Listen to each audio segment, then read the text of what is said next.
Seguro, pues tú nunca me has fallado.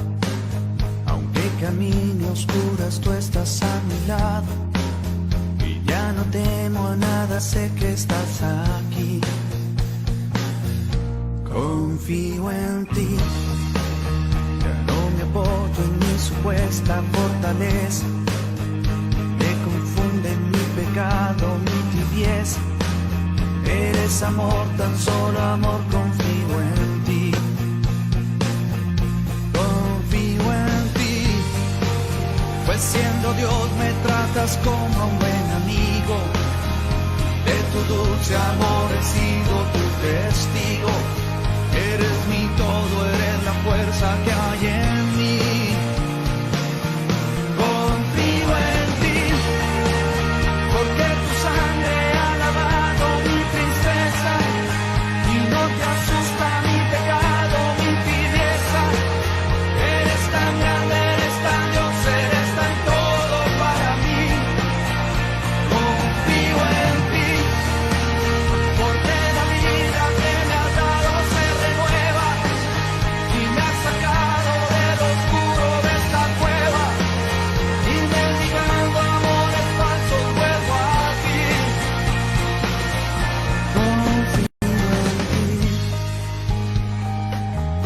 Confío en ti, confío en ti, confío.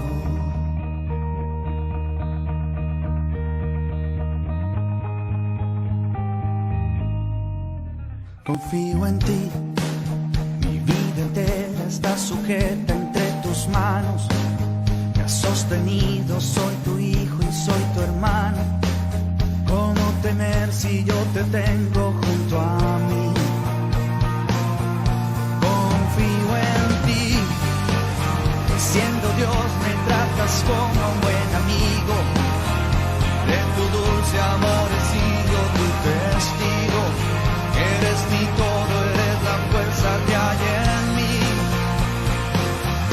Confío en ti, porque tu sangre ha lavado mi tristeza y no te asusta mi pecado, mi tibieza. Eres tan grande, eres tan Dios, eres tan todo para mí.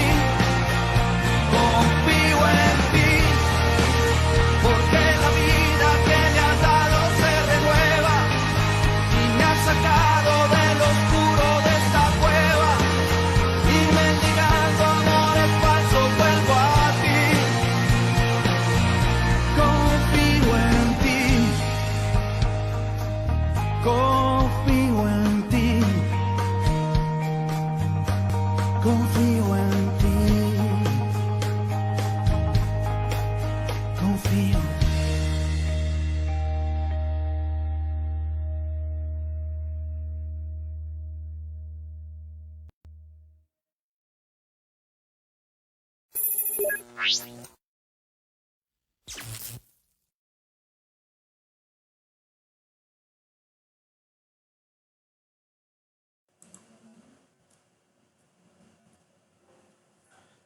Buenas noches tengan todos ustedes, pues es bueno saludarles nuevamente. Ya estamos listos y dispuestos para esta clase número 4. Pues bendiciones a cada uno en sus hogares, desde los territorios parroquiales que nos sintonizan. Agradecer sobre todo a estas horas que ustedes se tomen la molestia de conectarse, enlazarse, saludarse entre los hermanos, ¿verdad? Hoy voy a empezar con los saluditos. A Feliz Andrade, a Lesbia Yucuté, a hermano Jorge Tinti, a Norma Zamol, a Judith López, a Ana Cristina Paz, que ya están conectados en esta noche, Ana María Morales también. Qué bueno saludarles. A Edith Rafael. Qué bueno que ya esté también conectadísima. A Gisela Higueros. Bueno, hoy parece ser que todos estamos conectados a una buena hora. Recuérdense, reacciones son los me gusta, los corazones que por ahí se elevan en la transmisión. Cuentan para que ustedes puedan ganarse sus cursos. También los mensajes que ustedes envían a través del chat en vivo. El compartir este video en vivo también, que lo coloquen ahí en sus muros, en algún grupo parroquial que tengan, y que pues cada persona pues se quede interesada por el tema. La verdad, nuestro tema del curso del León Alado ha dado mucha alegría a varios de ustedes. Han ido aprendiendo poco a poco esto del Evangelio, que como les decía anoche, no es nada oculto. Simplemente estamos dándoles lo que hemos recibido en otros cursos profundos de cuanto a los evangelios y etcétera. Y pues hacemos esta gracia de compartir con ustedes. Bueno, Auri García, también buenas noches. A don Cándido Tojil, buenas noches. Mirna Elizabeth Hernández, muy buenas noches. Ya estamos por ahí conectados. Es una gracia, como les digo, saber de ustedes y pues estar juntos para este estudio bíblico. Bien, vamos a iniciar nuestra oración dándole gracias al Señor. Entonces vamos a decir todos juntos en el nombre del Padre, del Hijo y del Espíritu Santo. Amén. Padre nuestro que estás en los cielos, santificado sea tu nombre. Venga a nosotros tu reino. Hágase tu voluntad, así en la tierra como en el cielo.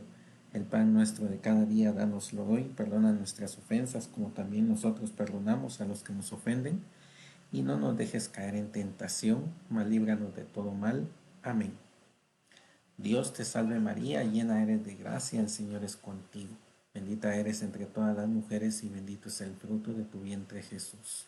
Santa María, Madre de Dios, ruega por nosotros pecadores, ahora y en la hora de nuestra muerte. Amén.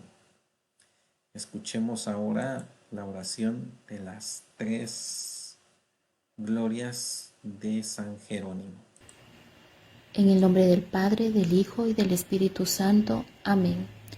Oh San Jerónimo, que en tu vida mortal acogiste la mirada misericordiosa del Señor, y con el apoyo maternal de María Santísima fuiste renovado en la vida de la gracia. Danos tu protección y alcánzanos de Dios una sincera conversión al Evangelio de la salvación. Gloria al Padre, y al Hijo, y al Espíritu Santo, como era en el principio, ahora y siempre, por los siglos de los siglos. Amén. Oh San Jerónimo, tú que has sido para huérfanos y necesitados una verdadera llama del amor divino, aliviándolos en sus miserias y penalidades, haz que por tu ejemplo aprendamos a acoger también nosotros a nuestro prójimo con la misma caridad con la que Cristo nos ha amado. Gloria al Padre, y al Hijo, y al Espíritu Santo, como era en el principio, ahora y siempre, por los siglos de los siglos. Amén. Oh San Jerónimo, que a lo largo de tu vida has revelado a los hombres la misericordia y la ternura de Dios, acogiendo a niños, jóvenes y enseñándoles el camino del cielo, acoge y guía también a nuestra juventud y protégela de todo mal. Gloria al Padre, y al Hijo, y al Espíritu Santo, como era en el principio, ahora y siempre, por los siglos de los siglos. Amén. Oh San Jerónimo, que en tu vida mortal, como buen samaritano, has asistido con amor de Padre a toda persona enferma de alma o cuerpo, socorre con tus oraciones y con tu paternal intercesión a todos nuestros hermanos enfermos, dándole la fuerza y el valor necesario para aceptar y vivir en la fe este momento de dolor, y para que puedan verse pronto libres de la enfermedad. y recuperada la paz y la salud puedan alabarte en tu templo. Gloria al Padre y al Hijo y al Espíritu Santo, como era en el principio, ahora y siempre, por los siglos de los siglos. Amén. San Jerónimo, doctor de la Iglesia, ruega por nosotros. San Jerónimo, doctor de la Iglesia, ruega por nosotros. San Jerónimo, doctor de la Iglesia, ruega por nosotros. Bien, luego de orar, de compaginarnos con Jesús, yo espero que tengan ahí lista su Biblia, sobre todo el Evangelio de San Marcos, para seguir con esta formación que para mí se ha vuelto interesantísima en cuanto a volver a recapitular muchas cosas aprendidas, pero sobre todo descubrir cosas muy nuevas, porque uno cuando repasa, cuando estudia y cuando indaga, pues vamos recibiendo todas esas cosas importantes y nos da para compartir mucho más con ustedes. Entonces, termino saludando a Carmen Chavarría, que ya está conectada, a Catalina Vázquez. Me gustaría saber de dónde está conectada Catalina Vázquez para tenerla pues presente también en todo este compartimiento. Bien, vamos a hacer un brevísimo resumen, sobre todo en cuanto a esto del Evangelio de San Marcos. Jesucristo, el Hijo de Dios. Ya les decía ayer, ¿verdad?, que estas letras o este alfabeto es griego. No lo podemos interpretar nosotros, simplemente miramos símbolos, algunas cosas que se parecen a nuestras letras, pero esto traducido quiere decir Jesús Cristo, Hijo de Dios. Para bien, vamos a compartir en esta noche, en estos minutos, esta parte de profundidad, un poquito más profunda del Evangelio de San Marcos. Así que tengan lista su Biblia, como les vuelvo a decir, allí en San Marcos, para que pues podamos ir de capítulo y en versículo, listos y dispuestos a darnos este banquete de la palabra de Dios. Recuerden, yo por acá utilizo la Biblia Jerusalén y es la que pues utilizamos en las formaciones. Bueno, voy a iniciar diciendo y aclarando algo bien importante.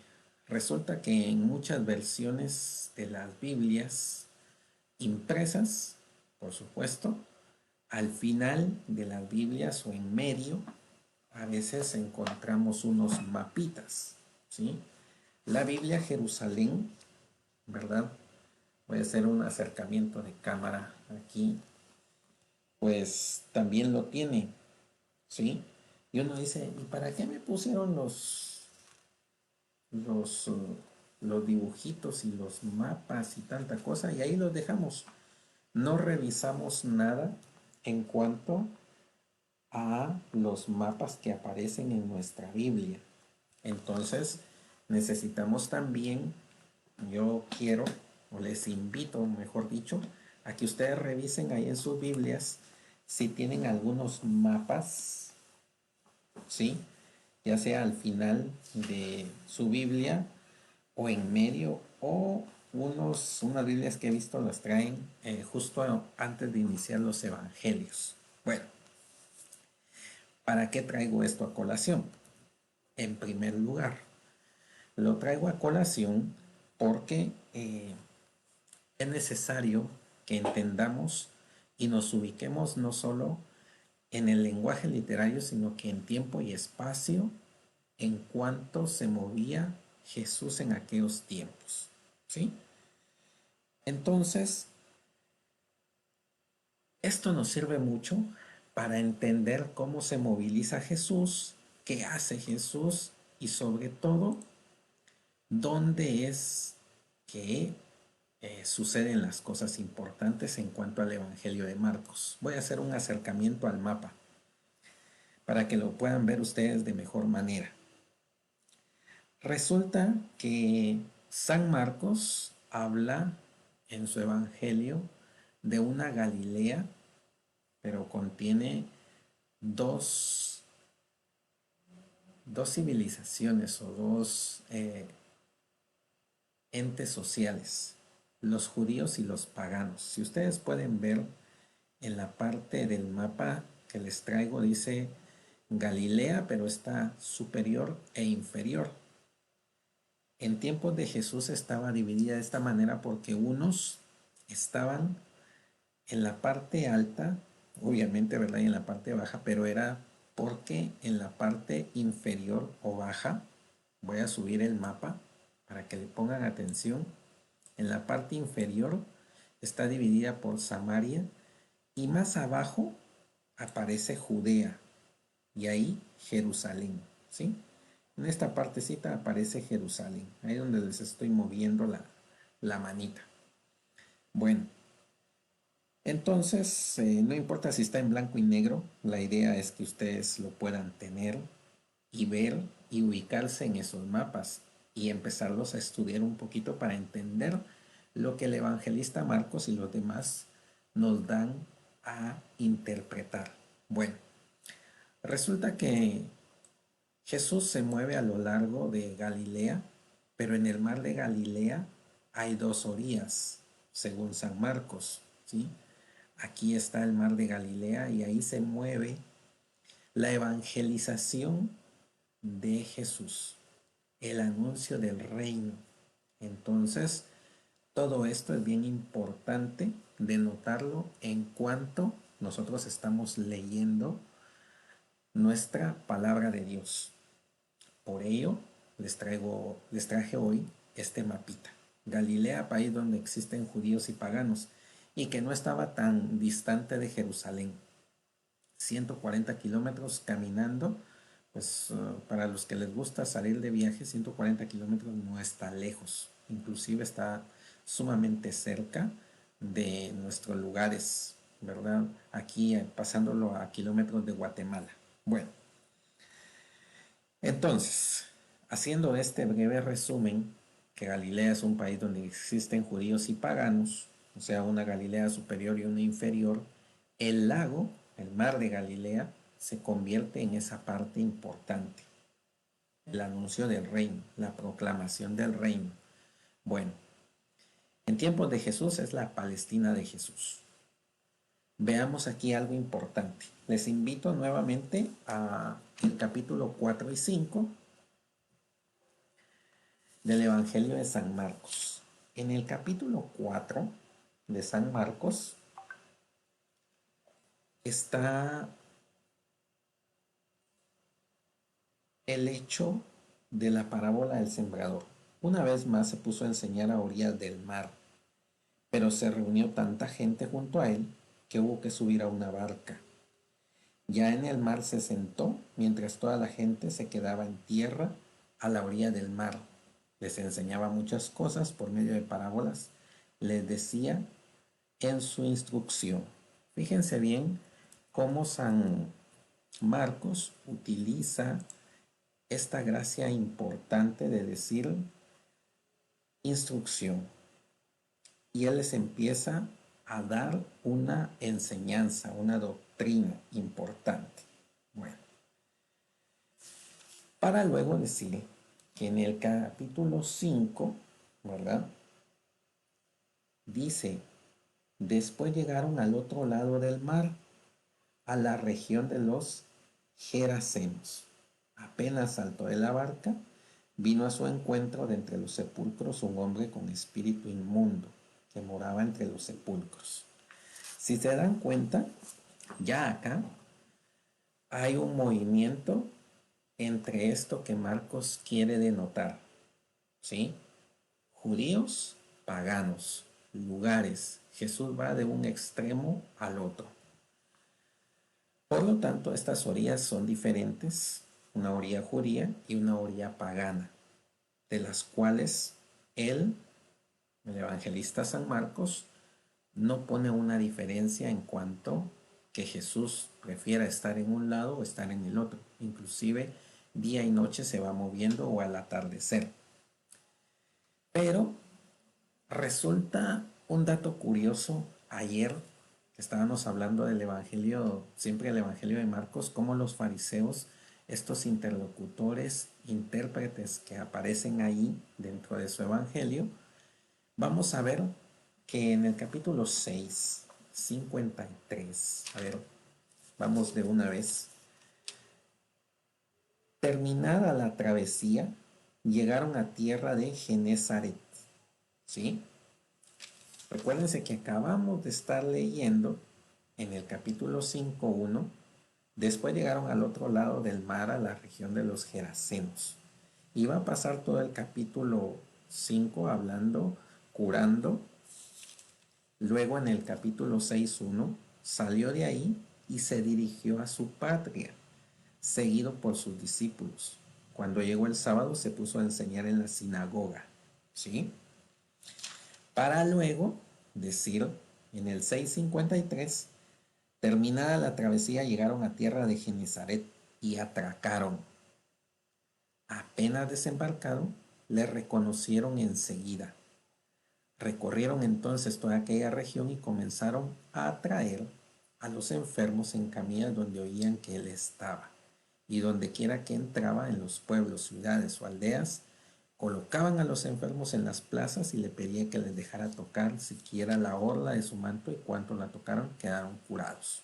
Bueno, el 7:1, aquí viene ya la oposición de estos personajes.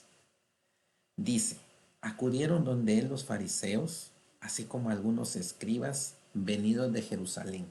Aquí viene el dato de cómo suben estos personajes para verlo actuar en el lugar que todavía tienen permitido, porque no se mezclaban entre ellos, se tenían una guerra entre estas dos comarcas, ¿sí?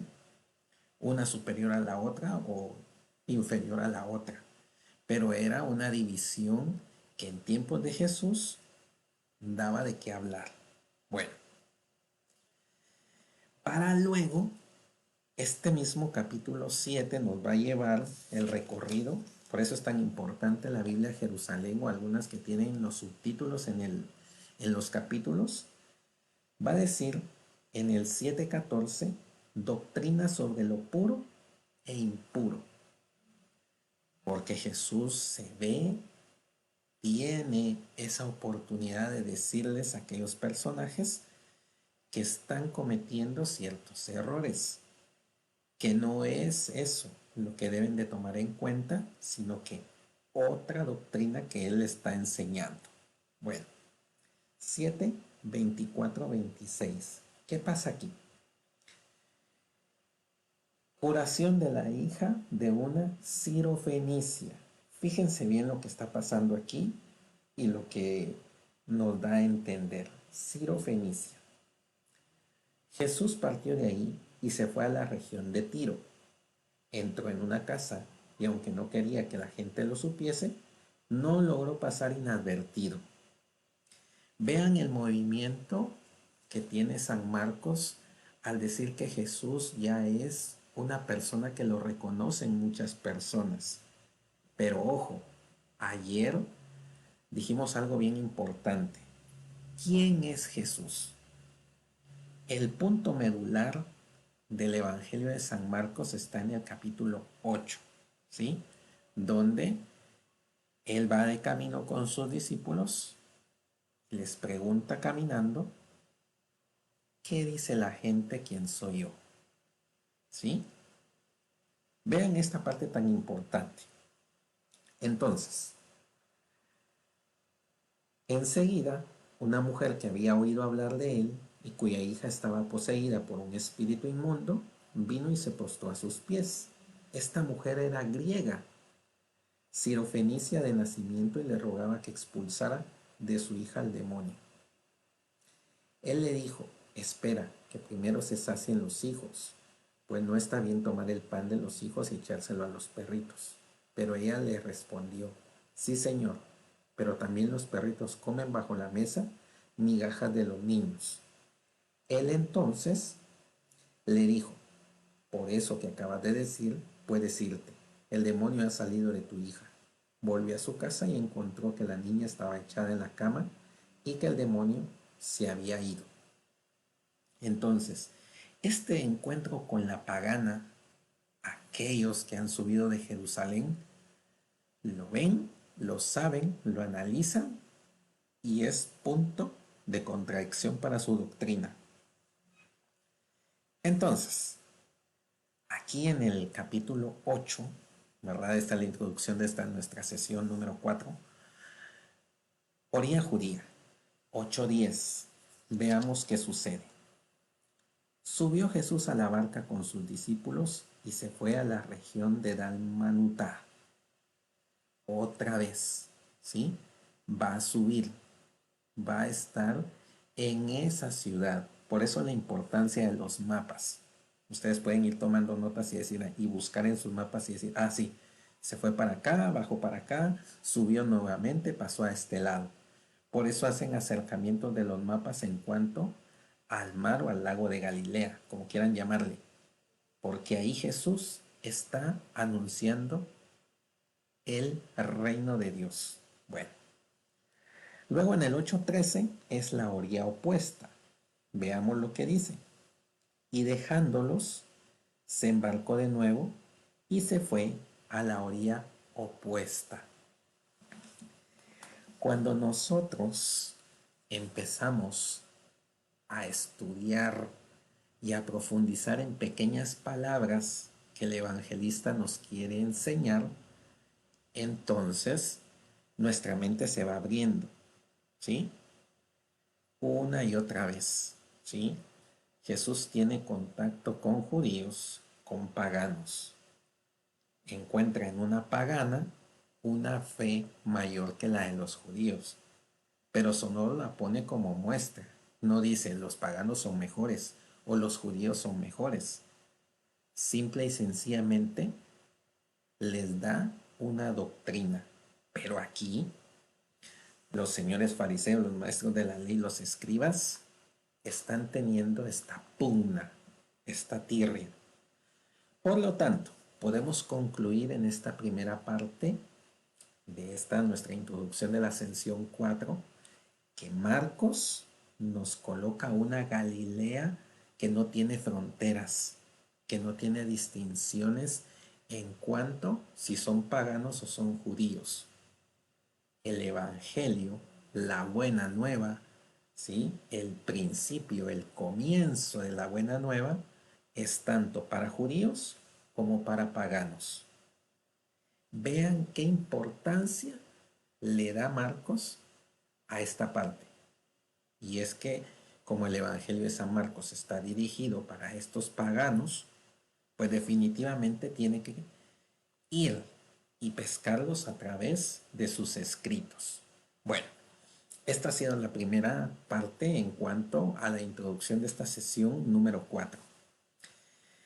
Entonces, volvemos a recapitular lo de la estructura porque es importante para nosotros no perdernos a lo largo de estas nuestras clases, formaciones de San Marcos. ¿Cómo va la estructura?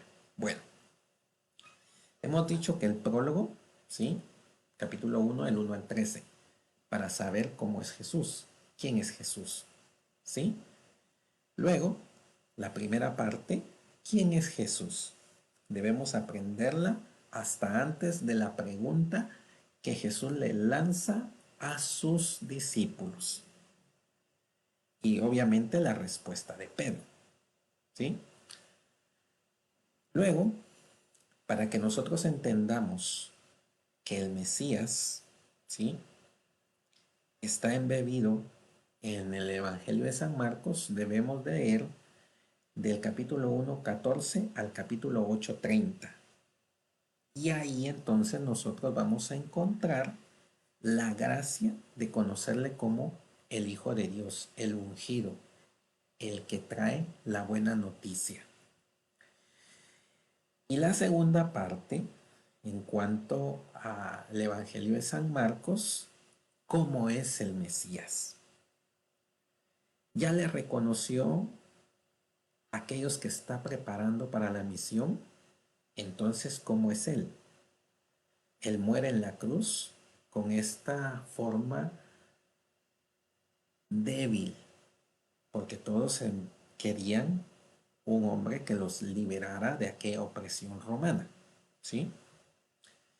Y entonces, como compete al Hijo de Dios, vamos a ver que el Hijo de Dios parte del Evangelio de San Marcos, capítulo 8:31 al capítulo 16:8. Esta es una estructura sin el apéndice de solo lo que escribió Marcos. Ya dijimos ayer que el apéndice, Marcos 16, 9, 20, es de otro autor que quiso complementar su obra. Hoy vamos a descubrir por qué San Marcos deja hasta el 16:8. Claro, nosotros lo tenemos ya en papel y por escrito, pero como estamos haciendo una lectura profunda y un estudio un poquito más pausado, vamos a descubrir por qué. Bien, entonces, este breve recorrido por el contenido, vamos a descubrir qué quiere decir Marcos en cuanto a la catequesis que nos da, cómo nos muestra Jesús, los relatos, quién es Jesús y cómo actúa Jesús como Mesías. Esto es interesantísimo para que en el Evangelio más corto, pero que es el más profundo en cuanto a la persona de Jesús, nosotros podamos interpretar que Jesús es aquel que da la vida por el hombre, ¿sí? Que no tiene distinciones. Bueno, recordemos en un pasaje que les hablaba del bautismo de Jesús, en el prólogo, es el capítulo 1, versículos del 1 al 13. En algún momento, en la semana pasada, se los dejé de tarea para que ustedes lo compartieran y hasta el día de hoy pues no nos llegó ninguna tarea, ¿verdad? Era para ganarse un cursito, pero nadie si alguien la hizo, pero no la envió, pues perdió, ¿verdad? Hasta el día de hoy era el momento de mandarla. En fin, entonces, comienza con 3 relatos que llama comienzo, ¿sí?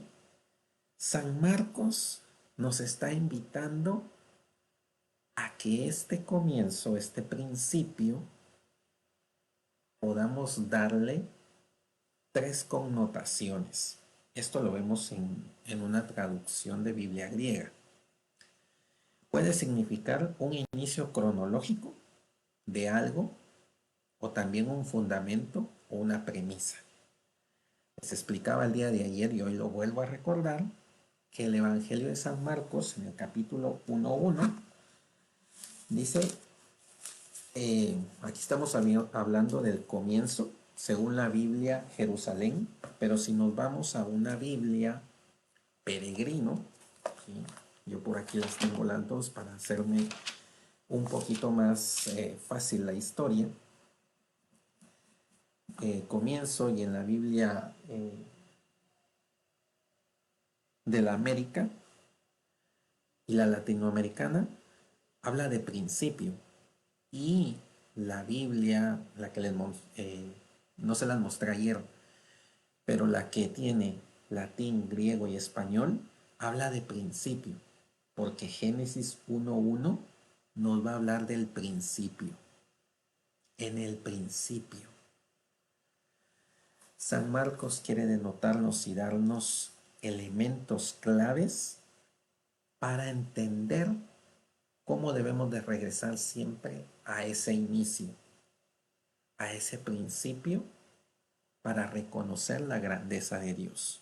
Bien, ambos sentidos de este principio o de este comienzo es para que nosotros podamos reconocer la misión de bautizados, que es lo que nos corresponde a nosotros hacer como bautizados. ¿Cuánto valor le damos al sacramento del bautismo en nuestra vida y qué hacemos con él? ¿Sí? Ok. Aquí vienen algunos datos importantes en cuanto al 1:13. Juan Bautista proclama a todos los hombres que para conocer a Jesús es necesaria una actitud de esperanza y conversión, ¿sí? Esta actitud de esperanza y conversión nosotros definitivamente la tenemos que tener activa, ¿sí? Jesús es el Cristo, es reconocido como tal una sola vez por un hombre, que es Pedro. Fíjense bien lo que les estoy diciendo. Jesucristo es verdadero Dios y verdadero hombre. Pedro, hombre, le reconoce como ese Dios verdadero. Pero el que lo conoce, lo reconoce como el Hijo de Dios, es aquel que está clavado en la cruz. También lo reconocen los demonios. También en el bautismo y en la transfiguración. En el bautismo, en el capítulo 1, versículo 11, ¿sí? Ahí podemos ver cómo la misma palabra y el Evangelio de Marcos nos da esa pista tan grande. Se oyó una voz del cielo: tú eres mi hijo querido, mi predilecto. Fíjense qué bonito. Entonces todos nosotros estamos viendo una parte importante de esta gracia, ¿sí? El decir que necesitamos no solo esperanza, sino que conversión. Esto es importante. Bueno, bautismo. Para conocer a Jesús hay que escuchar al Padre. Entonces, capítulo 1, versículo 11. Se abren los cielos, la voz se escucha y es ese mensaje, que Él es su Hijo predilecto. Y eso lo encontramos ahí, en ese preciso capítulo y versículo. ¿Qué sucede más adelante? Sucede que los demonios también lo reconocen. Veamos esto. Capítulo 3, versículo 11. Es casualidad nada más que sea el mismo 11. Dice: los espíritus inmundos al verlo se le echaban encima gritando: tú eres el Hijo de Dios. Miren qué sorprendente es poder analizar esta parte. 1:11, 3:11. Nuevamente, ¿verdad? Y los espíritus inmundos al verle se arrojaban a sus pies y gritaban: tú eres el Hijo de Dios. Y esto vuelve a suceder en 5:7, siempre de Marcos. Dice el 5, capítulo 5, versículo 7. Y gritó con fuerte voz: ¿qué tengo yo contigo, Jesús, Hijo de Dios Altísimo? Te conjuro por Dios que no me atormentes, ¿verdad? Y este demonio, pues no es solo uno, es al que le llaman legión, ¿sí? Esto está en el versículo 9, más adelantito. Entonces, fíjense ustedes que esta gracia, ¿sí?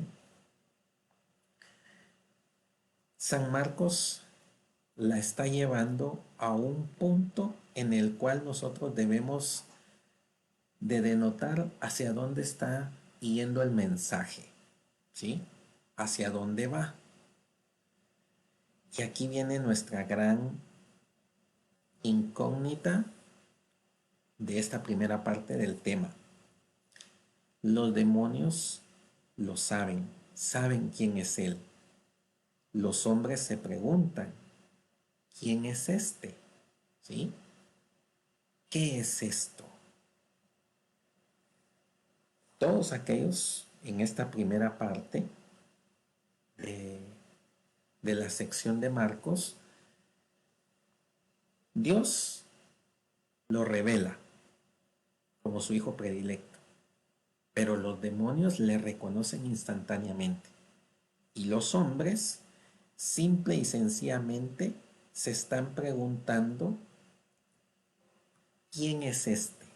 ¿Quién es Jesús? Para que nosotros tengamos esta gracia de poder analizar qué es lo que pasa en cuanto a la respuesta que les preguntaba el día de ayer. ¿Quién es Jesús para nosotros?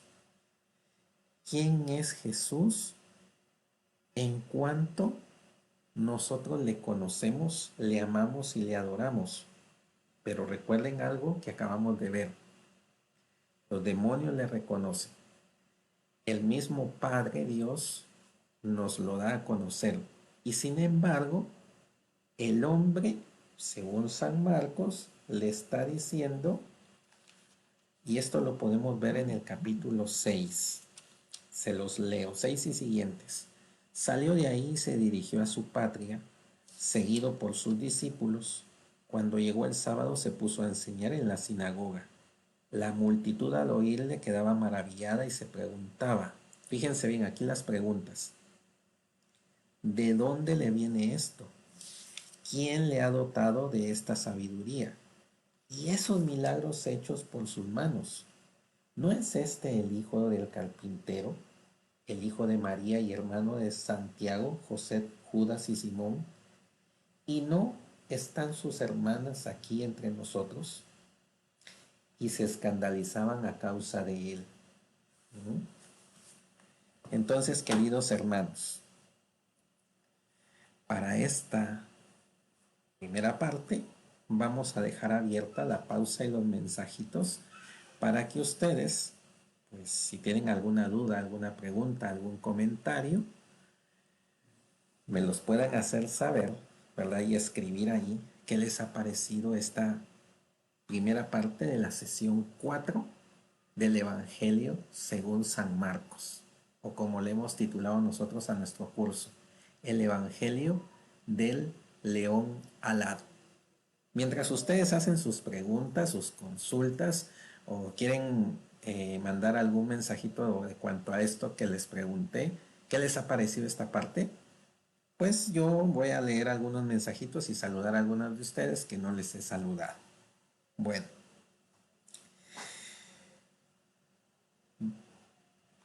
Ay, miren qué bonito. Me va a costar leer el nombre, pero como fue de mirada absoluta, dice Blinsin Reyes. Quisiera saber de dónde nos estás sintonizando, dónde está. Y qué bueno tenerla en la transmisión. A Francisco Hernández, Edna Ávila, que si no me equivoco, si no me corrige Edna Ávila creo que es allá por los lugares fríos de nuestra querida Guatemala. A don Juan Padilla, qué bueno saludarle, a Marilis Argueta, a Susana Girón, Evelyn Samayoa, que ya nos está sintonizando también, a hermano José Vicente, qué bueno estar por este lado saludándole, a Lourdes Ordóñez, qué bueno, bien. Entonces, cuéntenme ustedes, ¿qué les ha parecido? ¿Tienen alguna pregunta? ¿Algo que tengan ahí como curiosidad? Porque ahora que nosotros tomamos el Evangelio de San Marcos de esta manera, pues puede resultar bien interesante la lectura. Bueno, pues mándenme sus mensajitos o salúdense entre ustedes. Es momento para tomarnos un relax, un bajarle a las revoluciones de esto, porque sé que se pone interesante esto, ¿sí?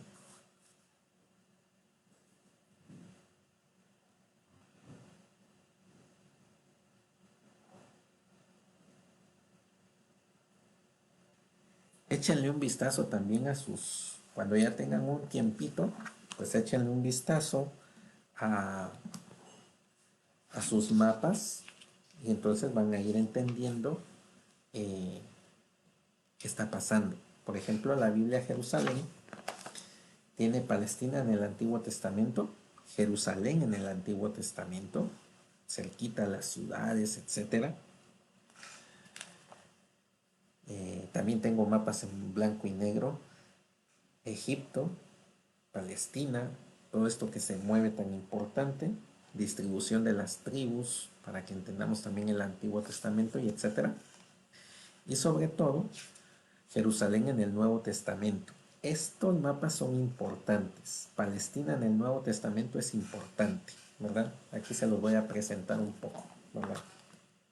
Bueno.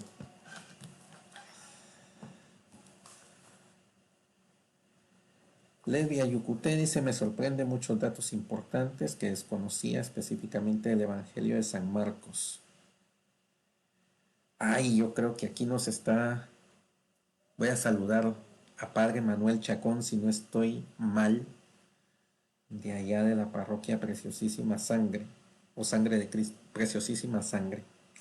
Espero que esté muy bien ahí guiando a la parroquia. Siempre es un padre activo, dando pues la muestra de que Jesús vive en su persona. Saludos, Padre, a usted que nos está viendo quizás un ratito, aquí su servidor Sergio Mexicanos.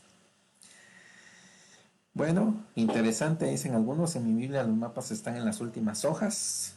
Pues no los dejen ahí, quítenles el polvo y véanlos ahí, ¿verdad? Gisela dice, nunca me había preocupado en revisar detenidamente los mapas, las distancias recorridas. La idea de estos cursos es esto, ¿verdad?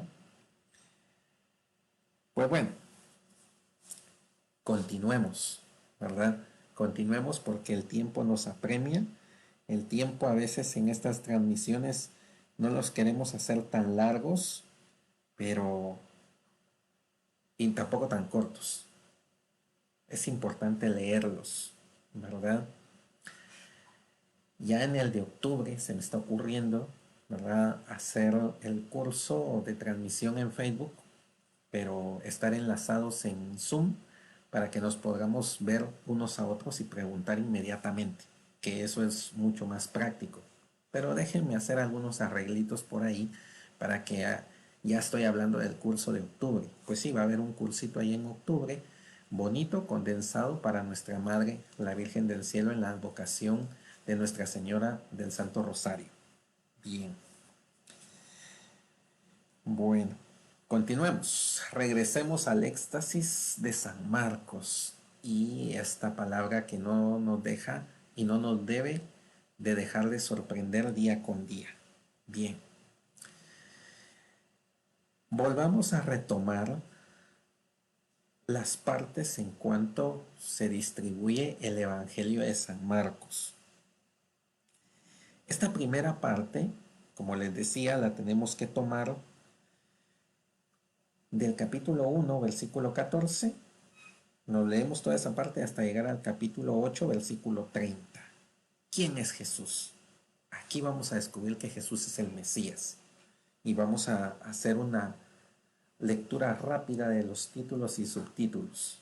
Yo les dije que el Evangelio de San Marcos lo pueden leer después de estas explicaciones a partir o iniciar el día 14 de septiembre y darle capítulo diario para que ustedes puedan degustar de mejor manera con todas estas explicaciones que les hemos dado en estas noches. Brevísimas, pero que nos van a servir para disfrutar más la palabra de Dios. Bueno.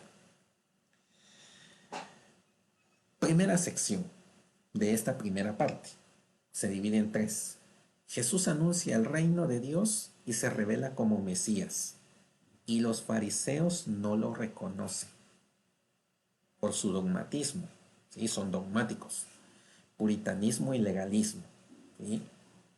Podemos revisarlo así rápidamente. ¿Cómo es que los fariseos están ahí tan atascados en su mente? Podríamos decir nosotros hoy en día que algunos de nosotros a veces tenemos paradigmas metidos en nuestra cabecita y por más que la palabra nos hable y nos abra la mente, no los cambiamos. Como es algo que platicábamos con alguien que está aquí conectada, pero me voy a reservar su nombre, que me decía, y yo le comentaba a ella, que nuestra cultura en Guatemala, cómo nos cuesta formarnos. Y cuando nos formamos decimos, eso ya lo sé. Y por decir ya lo sé, no le damos forma a lo que estamos pues estudiando. Bueno, 1:14. ¿Qué dice el versículo 14 del capítulo 1? Después que Juan fuese entregado, marchó Jesús a Galilea y proclamaba la buena nueva de Dios. Fíjense en este dato. Después que Juan fuese entregado, marchó Jesús a Galilea y proclamaba la buena nueva de Dios. ¿Sí? La Galilea, lugar de judíos y paganos. Bien. Veamos y revisemos solo los subtítulos. No vamos a entrar en profundidad de la palabra en cuanto a versículos. Vocación de los 4 primeros discípulos. Jesús enseña en Cafarnaúm y cura a un endemoniado. Curación de la suegra de Simón. Numerosas curaciones. Jesús sale ocultamente de Cafarnaúm y recorre Galilea. Estoy leyendo subtítulos del capítulo 1. Curación de un leproso. Si ustedes se dan cuenta, Jesús es el Mesías esperado en cuanto a curaciones. Sigue el capítulo 2, voy a leer los subtítulos. Curación de un paralítico, vocación de Mateo, que le llama Leví, comida con los pecadores. ¿Sí? Esto es importante y se los voy a leer. En cierta ocasión, estoy en el capítulo 2:15, en cierta ocasión estando él a la mesa en casa de Leví, muchos publicanos y pecadores se sentaron a la mesa con Jesús y sus discípulos, pues eran muchos los que le seguían. Al ver los escribas de los fariseos que comían con los pecadores y publicanos, dijeron a los discípulos, es que come con los publicanos y pecadores. Al oír esto Jesús les dijo, no necesitan médico los que están fuertes, sino los que están mal. No he venido a llamar a justos, sino a pecadores.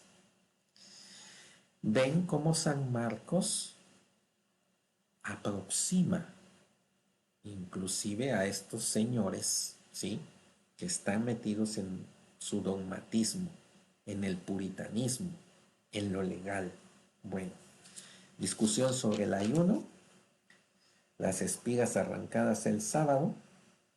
Voy capítulo 3, ¿sí?, que es esta última parte, 3:6, curación del hombre de la mano paralizada.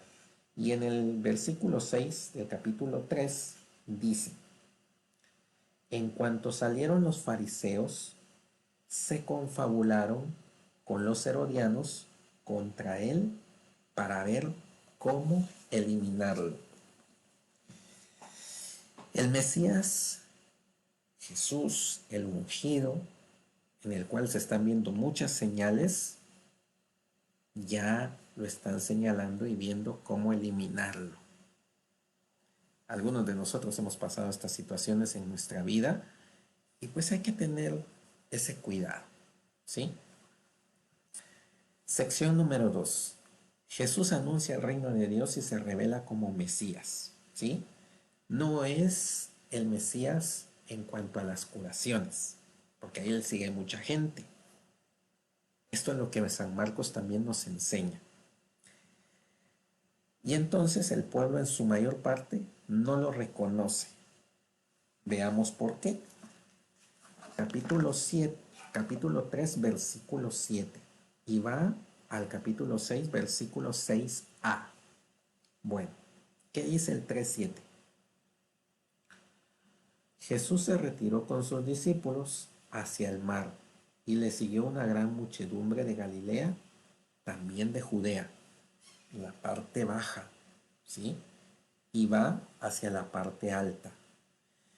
Ya no les importa, este es un dato importantísimo, ya no les importa pasar, porque están siguiendo la palabra de Dios, están siguiendo a aquel que tiene buenas nuevas, que les está liberando, y entonces le empiezan a reconocer.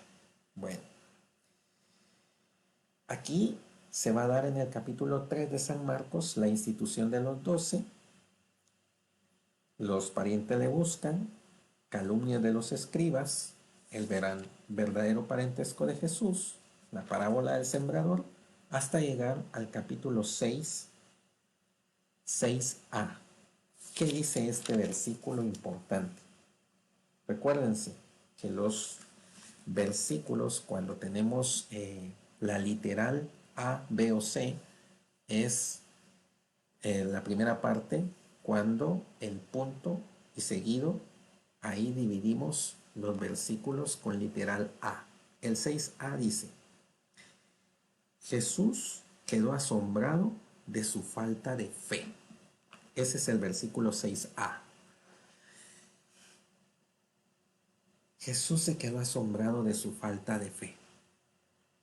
Si se dan cuenta, hemos venido leyendo los subtítulos: curaciones, multiplicaciones, se confabulan contra él, no le reconocen. Los que le reconocen son los demonios. Y entonces, acerquémonos a la parte número 3 de la primera parte. Jesús anuncia el reino de Dios y se revela como Mesías, y los 12 lo reconocen como Mesías, ¿sí?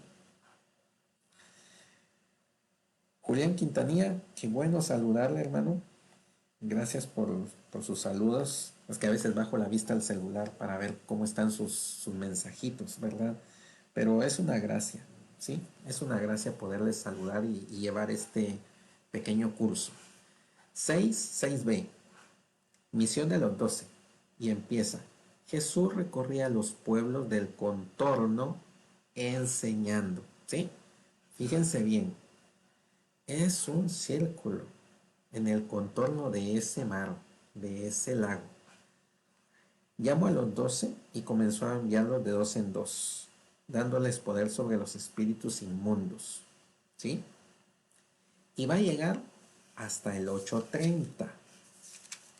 Esto lo vimos un poquito ayer, y es esa parte en donde uno saborea la palabra y dice: ahora no es entenderla en cuanto a que ya sé mucho de palabra y etcétera, no.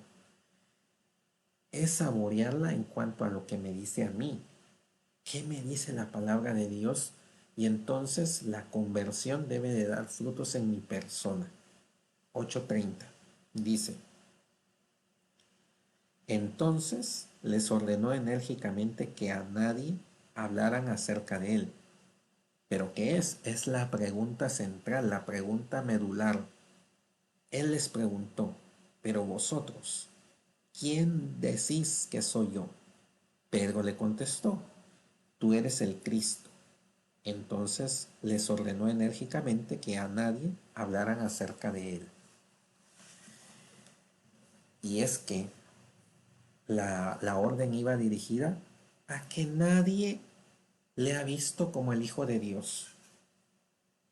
Por eso les preguntaba yo ayer: ¿quién es para ustedes Jesús?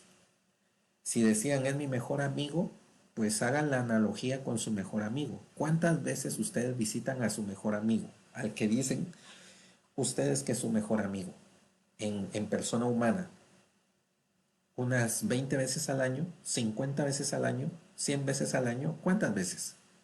Entonces Jesús, según esa analogía de nuestra vida, no puede ser nuestro mejor amigo, porque el mejor amigo debe de estar siempre, como Jesús lo atestigua en San Juan. Dice: yo doy la vida por mis amigos. ¿Por qué? Porque Él está siempre con nosotros. En cambio, estamos acostumbrados a utilizarlo de una manera equivocada, la relación de amigo con Jesús. Él sí es mi amigo, yo no soy amigo de Él. De vez en cuando es mi mejor amigo porque le voy a pedir, porque le voy a solicitar, pero no le he reconocido como el Hijo de Dios. Bueno, concluyamos esta primera partecita que les expliqué con un triángulo importante, ¿sí? Jesús, que es verdadero hombre y verdadero Dios, segunda persona de la Santísima Trinidad. La primera sección: Jesús y los fariseos. Igual no se llevan. La segunda parte, ya cuando Él dice que es Mesías, el Jesús y el pueblo, pues tampoco. La muchedumbre solo le sigue por sus milagros, porque les da de comer, pero todavía la pregunta ¿Quién dicen que soy yo? Unos que Juan el Bautista, unos que Elías, otros que tal cosa. Nadie le dice que es el Hijo de Dios, ¿sí? Pedro le dice que él es el Cristo, o sea, el ungido, el Christus, pero no le dice que es el Hijo de Dios, que es el enviado. Es un dato importante. Y en la tercera sección, Jesús y los discípulos. Pues sí, saben que es el ungido, pero va a pasar con ellos algo que les mueve todas sus entrañas. Bueno, vamos entonces. Segunda parte de San Marcos. ¿Cómo es el Mesías? ¿Cómo es Mesías Jesús? ¿Qué pasa? Él muere como compete al Hijo de Dios, y esta parte va del capítulo 8, versículo 31, a el capítulo 16, versículo 8, ¿verdad? ¿Qué nos habla en esta primera sección? Da una catequesis sobre la necesidad de aceptar la pasión y muerte para conocer al verdadero Jesús. Revisemos. 8:31. Jesús comenzó a enseñarles que el Hijo del Hombre debía sufrir mucho y ser reprobado por los ancianos, los sumos sacerdotes y los escribas, que le matarían y que resucitaría los 3 días. Recordemos la enseñanza de ayer. Las 2 coronas. La corona sin sufrimiento es buscar el camino del mal, porque el mal no le gusta sufrir, no le gusta padecer. Las cosas fáciles le encantan, pero el sufrimiento no.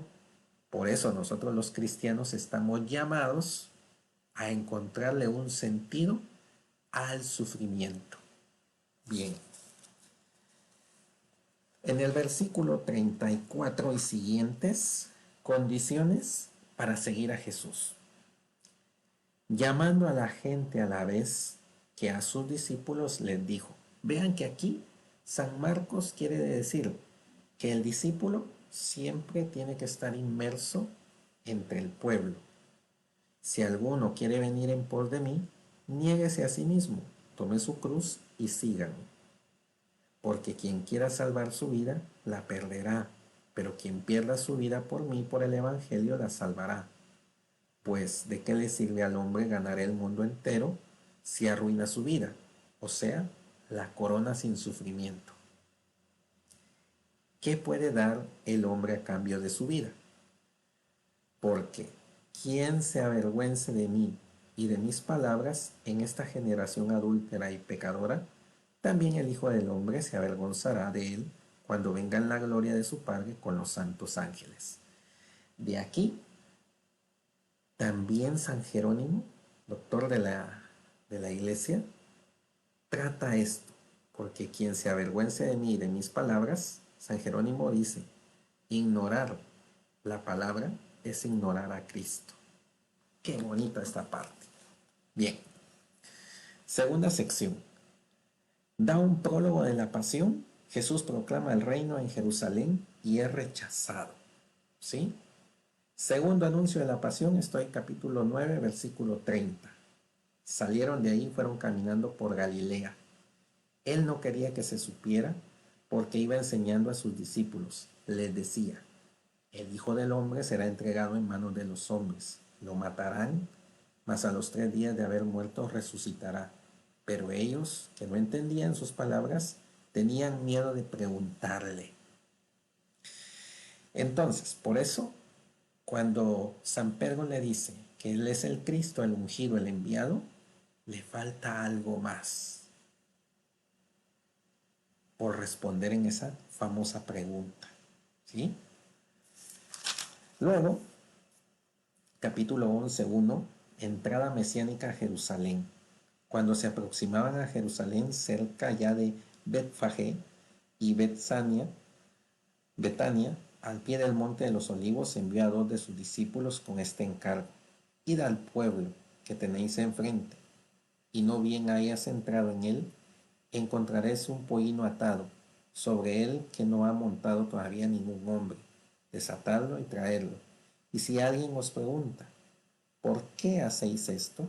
Decid, el Señor lo necesita, pero lo devolverá enseguida.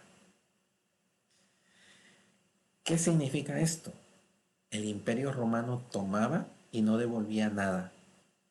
El rey, el César. Aquí Jesús lo muestra en cuanto a su grandeza y va a devolver a cambio bendición, sacrificio y salvación. Qué impresionante es ir desmenuzando la palabra de Dios. Bien, y en la última parte, proclamación de la muerte y resurrección que revela a Jesús como Hijo de Dios. Y obviamente esta tercera sección estará remarcada por la confesión del centurión, ¿sí? Esa confesión que a nosotros nos da la pauta para decir que Jesús y creer que Él es verdaderamente el Hijo de Dios. Estamos hablando, capítulo 15, versículo 39. El centurión que estaba frente a él, al ver que había expirado de aquella manera, dijo, verdaderamente este hombre era hijo de Dios.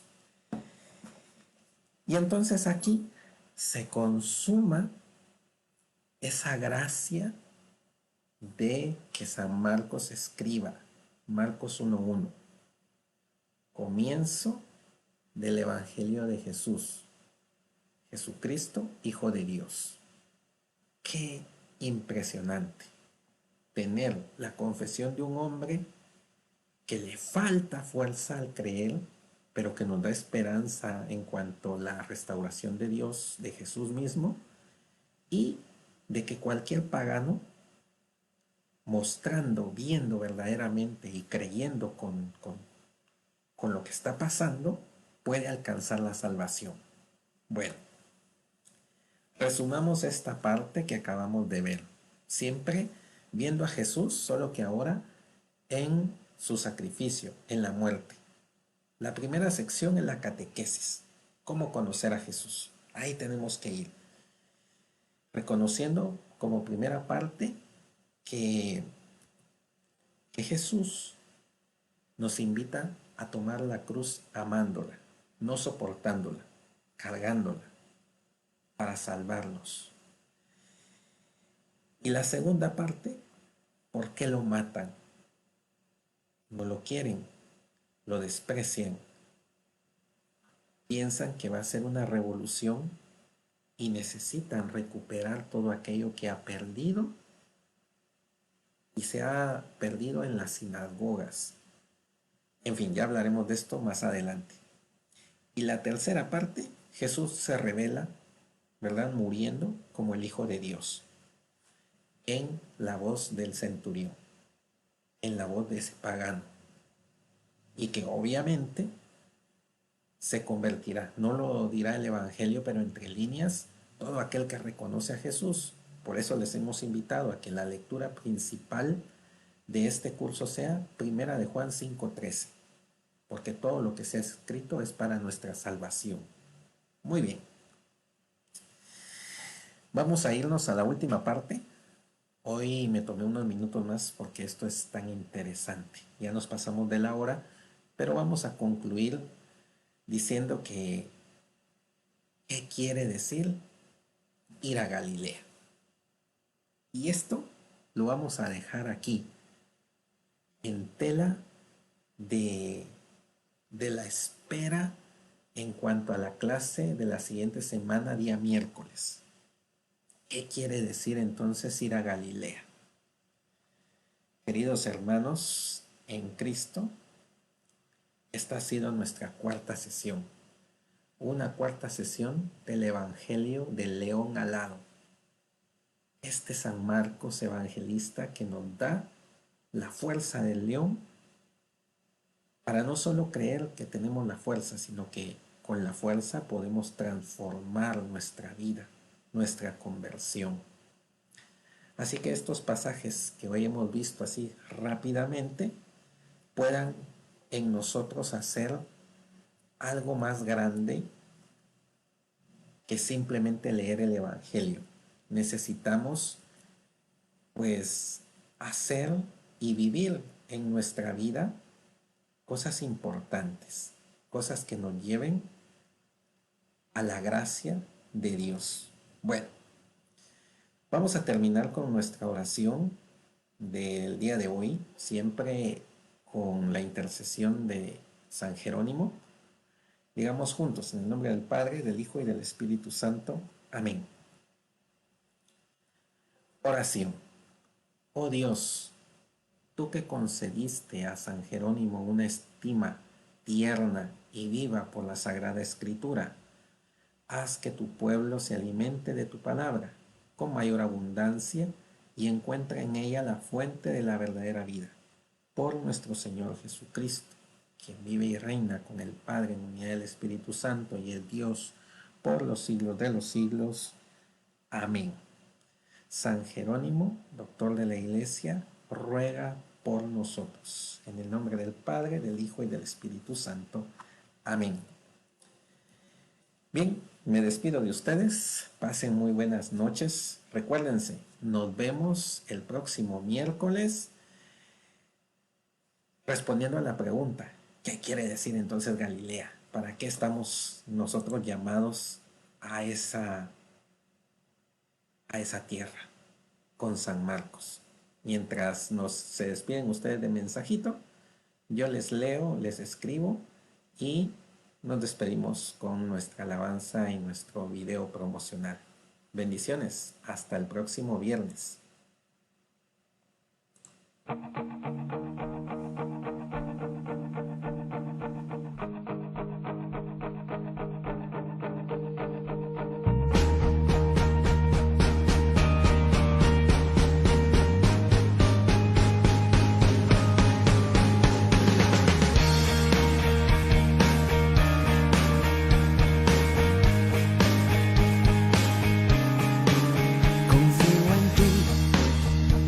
Seguro, pues tú nunca me has fallado. Aunque camine a oscuras, tú estás a mi lado. Y ya no temo a nada, sé que estás aquí.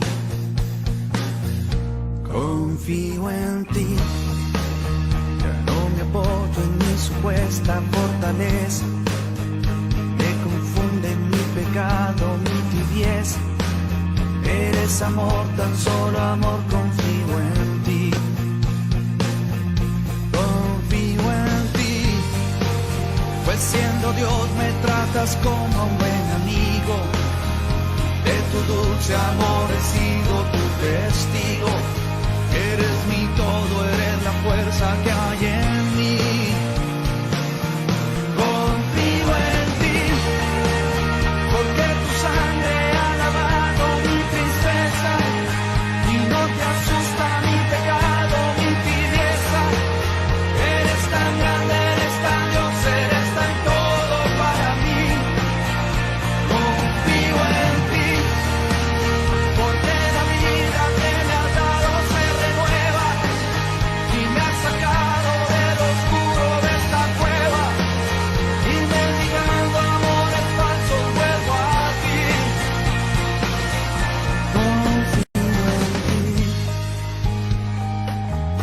Confío en ti, confío en ti, confío.